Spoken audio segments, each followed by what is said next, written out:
ഒരുവിധപ്പെട്ട ചർമ്മ പ്രശ്നങ്ങൾക്ക് എല്ലാം ഉള്ള ഒരു ഉത്തമ പരിഹാരമാണ് ദന്തപാല. നമ്മുടെ താരൻ ട്രീറ്റ് ചെയ്യാനും ഡ്രൈ സ്കിൻ, ഫ്ലേക്കിംഗ്, ഇച്ചി സ്കിൻ തുടങ്ങിയ പ്രശ്നങ്ങളൊക്കെ ട്രീറ്റ് ചെയ്യാനായിട്ട് നമ്മൾ ഈ ദന്തപാല ഉപയോഗിക്കാറുണ്ട്. ഇതിന്റെ എസൻസ് എങ്ങനെയാണ് നമ്മൾ ഈ സ്കിൻ കെയർ ഓയിലിലേക്ക് എടുക്കുന്നത് എന്നുള്ളത് വളരെ രസകരമായിട്ടുള്ള ഒരു പ്രക്രിയയാണ്. ഈ ലീവ്സ് വിർജിൻ കോക്കനട്ട് ഓയിലിൽ സോക്ക് ചെയ്ത് ഒരു 15 ദിവസത്തോളം നിഴലിൽ വെച്ചാണ് നമ്മൾ ഇതിന്റെ എസൻസ് എടുക്കുന്നത്. ഇതിന്റെ കളർ ഒരു പേർപ്പിളിഷ് കളറായിട്ടാണ് ഇരിക്കുക.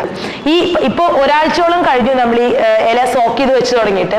ഇനി ഒരാഴ്ച കൂടി കഴിഞ്ഞാൽ, അതായത് 15 ദിവസം പൂർത്തിയാകുമ്പോൾ ഇത് ബ്ലെൻഡ് ചെയ്യുന്ന സമയത്താണ് നമ്മൾ ഇതിന്റെ മറ്റുള്ള എലിമെന്റ്സിന്റെ, അതായത് vitamin E, pomegranate oil, walnut oil തുടങ്ങിയ ആൽമണ്ട് ഓയിൽ തുടങ്ങിയ കോൺസെൻട്രേറ്റ്സ് എല്ലാം ചേർത്ത് ബ്ലെൻഡ് ചെയ്യാം.